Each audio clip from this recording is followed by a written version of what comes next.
तुम्ही पाहत आहात MCN news Marathi.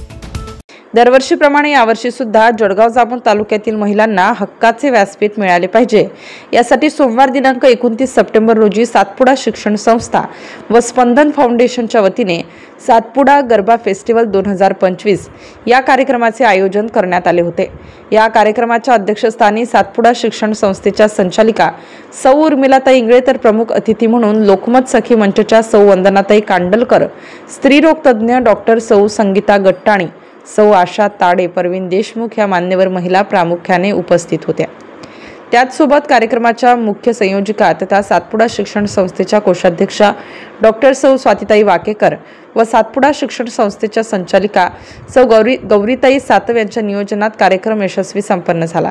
Satpura गरब्यासाठी Dubai येथे पुरस्कार प्राप्त विदर्भ कन्या मिस आशिया कुमारी गायत्री रोहणकर यांची सुद्धा या प्रसंगी उपस्थिती होती। महिलांनी स्वतःचे कर्तृत्व सिद्ध करून दाखवावे, सक्षम व्हावे, आत्मनिर्भर व्हावे, तसेच सांस्कृतिक कार्यक्रमात सहभागी होऊन आपल्या सुप्त गुणांना वाव देऊन जीवनाचा मनसोक्त आनंद घ्यावा असे प्रतिपादन डॉक्टर सौ स्वातीताई वाकेकर यांनी या प्रसंगी बोलताना केले। यावेळी जळगाव जामोद व संग्रामपूर तालुक्यातील कर्तृत्ववान महिलांचा आपल्या विविध क्षेत्रात नावलौकिक मिळवलेल्यांचा सत्कार करून त्यांना सन्मानित करण्यात आले। MCN न्यूज मराठी करिता दिलीप इंगळे, जळगाव।